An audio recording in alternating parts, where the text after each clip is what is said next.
नमस्कार मंडळी, welcome to निराली माय चॅनल। संक्रांतीनिमित्त तिळगुळाची पोळी ही रेसिपी आपल्यासोबत शेअर करीत आहे। त्यासाठी साहित्य पाहूया। तर 300 ग्रॅम गूळ, 100 ग्रॅम शेंगदाणे, 100 ग्रॅम तीळ, 100 ग्रॅम बेसनाचं पीठ, 2 चमचे खोबऱ्याचा कीस, 1 चमचा खसखस असं साहित्य घेतलेलं आहे। तर ही वाटी आहे। तर या वाटी 100 ग्रॅमचीच ही वाटी आहे। तर या वाटीच्या प्रमाणात 1 वाटी असं सगळं घेतलेलं आहे। तर गूळ तयार करायचा। कुकरमध्ये पाणी घातले, चाळणी ठेवली, कुकरच्या डब्यात गूळ घातलेला आहे 300 ग्रॅम, झाकण ठेवलं आहे आणि कुकर लावून गॅसवर 10 मिनिटांसाठी ते गूळ पातळ होऊ द्यायचं आहे। तोपर्यंत इकडे दुसऱ्या गॅसवर मी तवा ठेवलेला आहे, लोखंडी तवा। त्यावर 1 वाटी शेंगदाणे घेतले, ते छान भाजून घेत आहे। 3 ते 4 मिनिटं लो हीटवर मंद गॅसवर ते छान भाजून घेत आहे।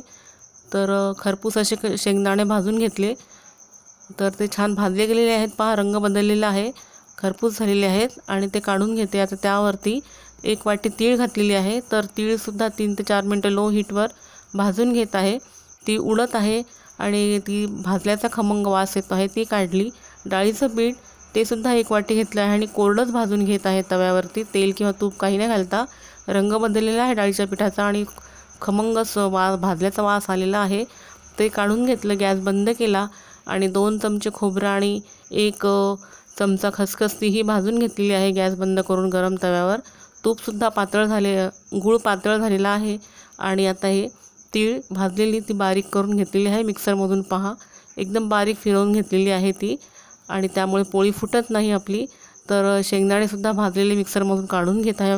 तर त्याच्यामध्ये खोबरं आणि खसखस तेही भाजून घेतली, ती काढून घेतली आहे, बारीक मिक्सरमधून फिरवून घेतलेलं आहे। पहा, आता हे गूळ गार झालेला आहे, त्यामध्ये शेंगदाण्याचा पूड आणि तिळीचा पूड जी केलेलं आहे ते आणि भाजलेलं डाळीचं पीठ ते सर्व घालून छान मिक्स करून घेते आहे हाताने। हे आपलं पोळीसाठीचं गुळाचं सारण छान तयार झालेलं आहे, मऊसूद। पहा, आता कणिक भिजवायची आहे। तर सारण झाकून ठेवलं आहे आणि 2 वाट्या कणिक घेतली आहे, चाळून घेत आहे। तर कणिक चाळल्यामुळे हे बाकीची पिठं तर छान खुसखुशीत पोळी होते। 2 चमचे हे डाळीचं पीठ घेतलेलं आहे। डाळीच्या पिठामुळे, मैद्यामुळे पोळी ही खुसखुशीत होते। तर 2 चमचे मैदा घेतला आहे आणि 2 चमचे तांदळाचं पीठसुद्धा घेतलेलं आहे। तांदळाचं पीठ नसलं तरी काही हरकत नाही, थोडंसं मीठ आणि साधंच आपलं खायचं तेल गरम न करताच मी हे तेल घातलेलं आहे।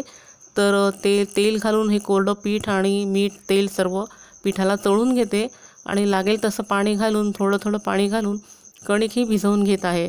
तर आपण रोज पोळी करतो त्यापेक्षा ती कणिक थोडीशी कडक असली पाहिजे, घट्ट असली पाहिजे।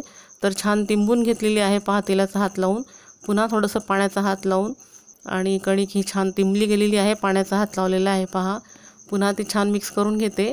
तेल पाण्यामुळे कणिक छान, आता ही 20 मिनिटांसाठी कणिक झाकून ठेवलेली आहे, छान मुरते। तर आता ही मुरलेली कणिक आहे, पहा 20 मिनिटं झालीत। तर आता पोळी करून घ्यायची आहे। तर गुळाचं सारण पहा मऊ छान झालेलं, तर त्याचे मी असेच पुरीसारखेच अशी ती पसरवून घेत आहे गोळा करून, कारण आपल्याला पोळी लाटायची असल्यामुळे ते सारणसुद्धा असं पसरवून मी पुरीसारखं केलेलं आहे। तर कणकेचे 2 गोळे घेतले छोटे छोटे आणि ते पुरीसारखेच लाटून घेते। थोडंसं पीठ, तर पीठ मी तांदळाचंच पीठ घेतलेलं आहे, मैदा घेऊ शकतो किंवा कोरडी आपली कणिकसुद्धा घेऊ शकतो, पण तांदळाचं पीठ अवेलेबल होतं, पटकन सरकते पोळी आणि मला पीठ लावायची सुद्धा जास्त गरज पडत नाही आहे, कारण कणिकसुद्धा छान मुरलेली आहे आणि पीठ गुळाचं सारणसुद्धा खूप छान झालेलं आहे। तर हे अशा पुरीसारखं लाटलं, त्यामध्ये गुळाचं सारण छान ठेवलेलं आहे, भरलेलं आहे। पहा, दुसरी पुरी त्यावरती अशी पॅक केलेली, कडा बंद करून घेतलेल्या आहेत तिच्या आणि थोडंसंच पिठाचं मला लावावं लागत आहे। तर तांदळाचं पीठ थोडंसंच भुरभुरून मी ती पोळी अशी छान लाटून घेत आहे। पहा, कडेकडेने ती लाटून घेत आहे, उचलून लाटून घेत आहे। सरसरीत अशी ती पोळी छान लाटली जात आहे। पोळपाटालाही ती चिटकत नाही आणि तव्यालाही ती चिटकणार नाहीच आहे। तर कडेकडेला जे सारण नाही गेलेलं आहे, तर ती मी कातणीने ते कापून घेणार आहे।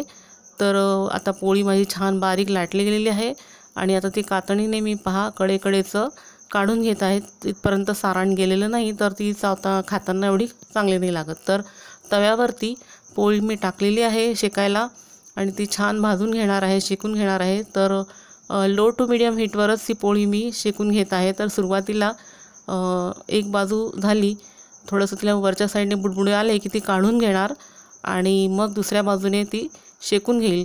तर जास्त मोठा गॅस ठेवायचा नाही, नाहीतर गूळ जो असतो तो बाहेर येऊन तव्याला चिटकू शकतो आणि पोळी जास्त भाजली जाते। म्हणून मीडियम हीटवरच ही पोळी शेकून घ्यायची आहे।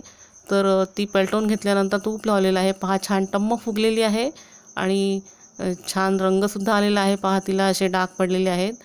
तर दोन्हीकडनं ती छान शेकून आणि मग तिला मी चांगलं तूप लावलेलं आहे, तेलही लावलं तरी चालतं। तर पोळी छान तयार झालेली आहे प्लीज आणि खुसखुशीत झालेली आहे, शेवटपर्यंत सारण गेलेलं आहे पहा। प्लीज लाईक शेअर सबस्क्राईब निराली बाई चॅनल। थँक्यू। व्हिडिओ कसा वाटला ते कमेंट करून सांगा।